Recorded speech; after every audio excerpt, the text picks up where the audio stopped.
Мистично место кое крие безброј преданија. Кокино воодушевува на првиот поглед и оддава чувство дека тука е местото каде што се допираат земјата и небото. Од последниот асфалтиран пат до врвот на Кокино, наречен Татичев камен, има нешто помалку од 10 минути одење пеш. На врвот, на надморска висина од 1013 километри, Кокино на прагот на есента е постојано прикриено во магла, која само ја потенцира таинственоста на вулканските карпи оставина од минатото. Обсерваторијата постара од 4000 години е нем сведок на со векови старото посматрање на небеските тела.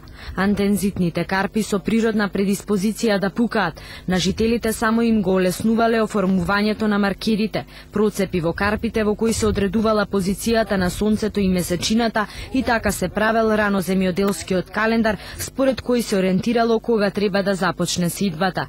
Троновите, највпечатливите камени фигури се свртени кон исток. Од тука владетелите го наблюдувале изгревот на сонцето во хоризонтот. Исклучиво се бележели изгревањата за кои се верувало дека го символизираат раѓањето.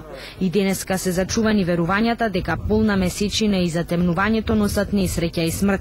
Од централната позиција на ова место, древниот посматрач имал поглед на сите 9 маркери, 3 за наблюдување на позицијата на сонцето и 6 за позицијата на месечината. Во проципите на карпите зад мене пред повеќе од 3000 години бил мерен изгревот на сонцето во краткоденицата.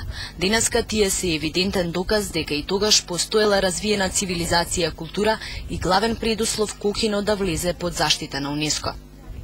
Сериозноста и висината на задачата ја сватија и надлежните институции. Првобитната инертност и отстапи место на ажурноста. За среќа конечно се разбра дека навистина има потреба од пријавување на локалитетот за заштита пред УНЕСКО и сега се работи со забрзано темпо. Прво, како во целата таа процедура е добивање на валоризација на локалитетот и сега се најде едно соломенско решение да се направи привремена заштита на локалитетот како културен предел. Мислам дека тоа многу брзо сега ќе биде донесено до управата за заштита на културното наследство на Македонија, а потоа следи постапката пред комисијата на Националната комисија на УНЕСКО во Македонија, која исто така сега е формирана веќе. Убавините на Кокино достигнаа и до најзначајниот месечник за светските природни убавини, National Geography. Во својот најнов број списанието ја прогласи мегалитската обсерваторија за дестинација на месецот. Фотографот Љупчо Илиевски вели дека Кокино е вечна инспирација. Таа света планина дава исклучителни големи можности, но бара посветеност до крај.